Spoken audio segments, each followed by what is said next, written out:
Bonsoir, bonsoir. Eh oui, voilà Dédé, le clown des ODD dans un théâtre de verdure.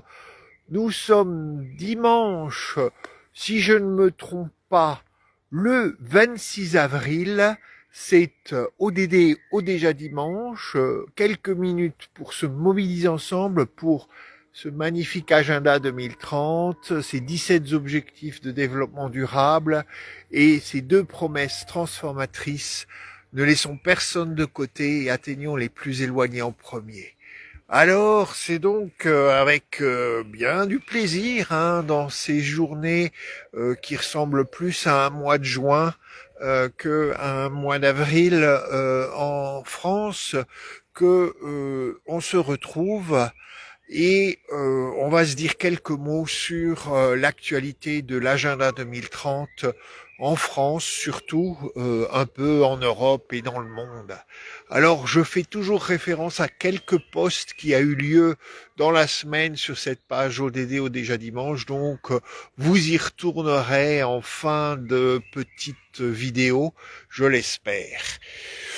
Que s'est-il passé la semaine dernière? Encore beaucoup de choses, voilà, mais restons concentrés sur l'agenda 2030. Eh bien, on a bien sûr eu le 22 avril, j'en ai parlé la semaine dernière, la journée internationale de la mer-terre, la journée internationale de la terre nourricière, Earth Day, comme on dit, qui est un moment évidemment pour se remobiliser autour de tous les ODD, mais probablement les ODD autour de notre planète, l'ODD 15 et l'ODD 14, la vie sur Terre, la vie sous les mers ou dans les zones aquatiques. Et puis les questions de consommation, donc l'ODD 12, d'énergie, ODD 7 et bien plus de santé, d'alimentation, ODD 2.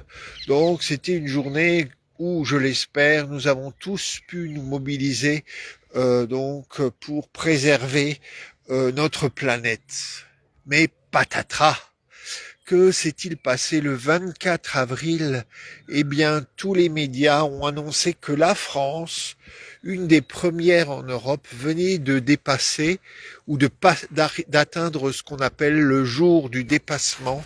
Donc, le jour où, si tout l'humanité consommait comme nous consommons, nous les Français, eh bien nous avons déjà épuisé toutes les ressources que nous offre en une année la mer Terre. Et donc si on fait un calcul un peu simple, eh bien nous les Français, donc à l'échelle du monde, nous consommons 3 années de production de biens que nous offre de biens ou de ressources que nous offre la mer Terre en 3 années en une.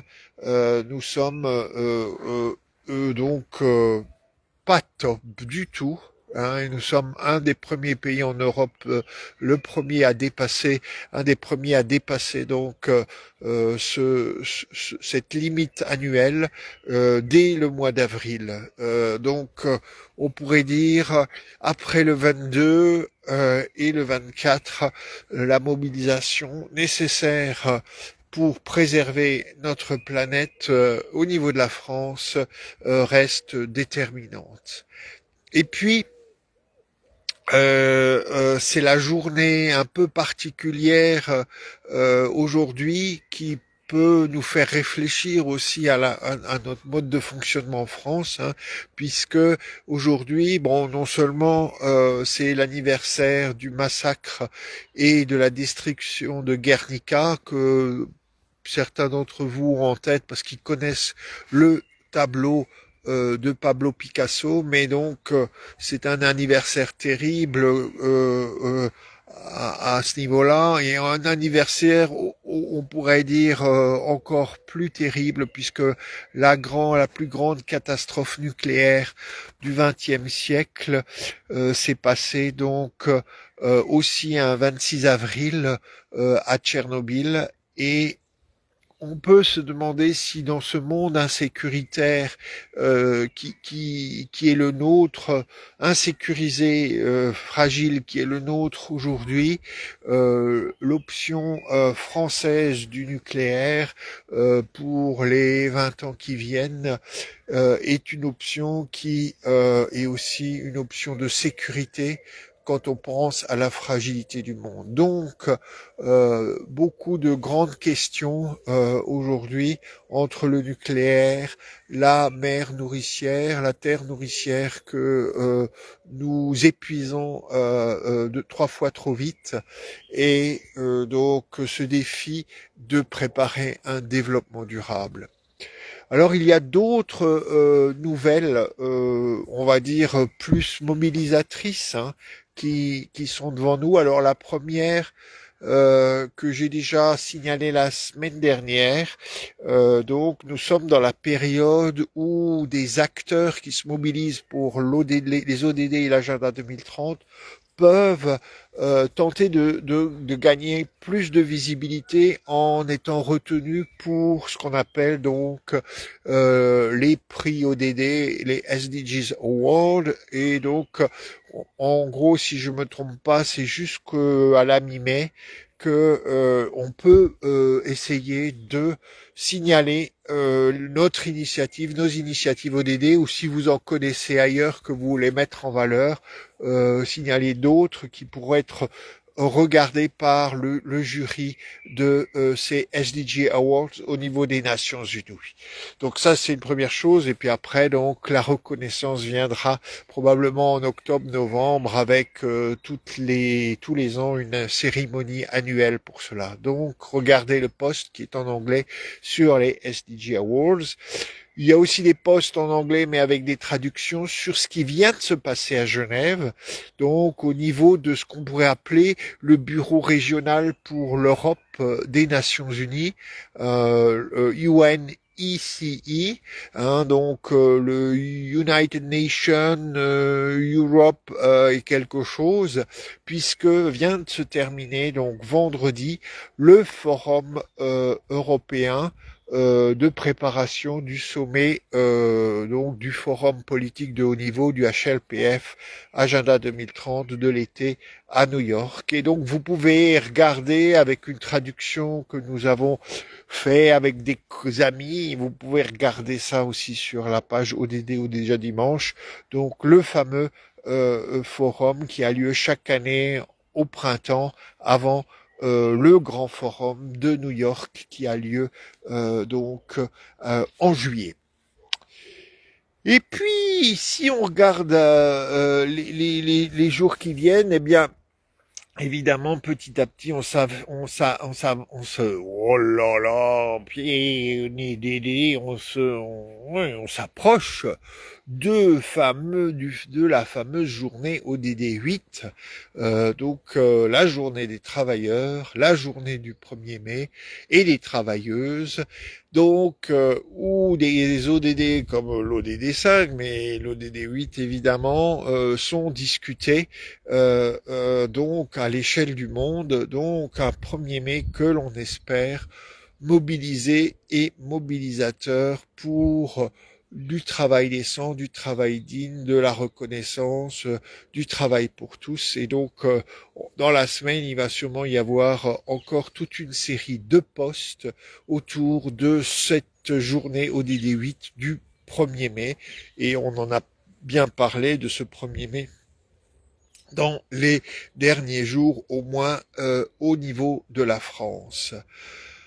Voilà un peu la dynamique dans laquelle on est. On va aussi arriver petit à petit à la journée de l'Europe, donc qui est le 9 mai, mais avec des annonces très importantes le 6 mai. Je vous en ai déjà parlé ici, puisque le 6 mai, l'Union européenne va donc nous proposer un paquet social dans lequel il y a une stratégie européenne ODD1 qui méritera évidemment qu'on s'y attarde, puisque, vous le savez, je le répète souvent, au centre de ces défis du développement durable. Et comme c'est signalé dans le préambule de l'agenda 2030, il y a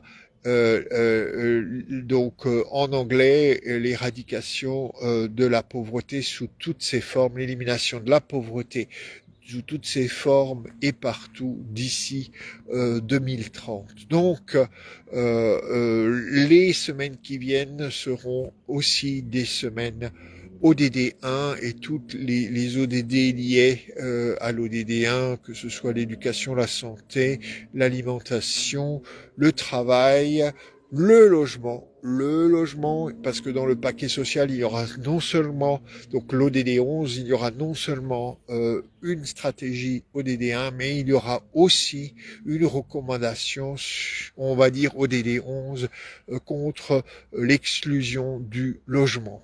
Donc, voilà un peu les semaines qui sont devant nous. Et puis, bon, on va voir si le temps reste le même. On pourrait dire, on en profite évidemment, mais en même temps, il a quelque chose d'inquiétant de vivre les températures du mois de juin au mois d'avril.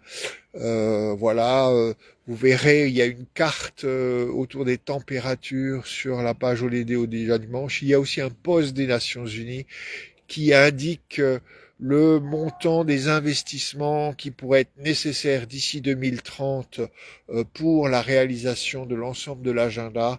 Et vous verrez à quel point des sommes d'argent manquent à l'appel pour avancer dans le sens qu'il faudrait.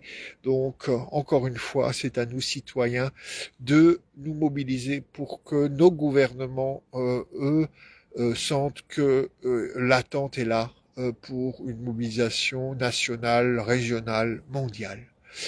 Voilà, prenez soin de vous, portez-vous bien et restez mobilisés pour l'agenda 2030 et à la semaine prochaine. On sera le 3 mai, la veille du jour extraordinaire, donc le 4 mai, qui est le jour que la force soit avec nous pour réaliser l'agenda de notre le fameux Star Wars Day. À très bientôt pour parler de ce Star Wars Day.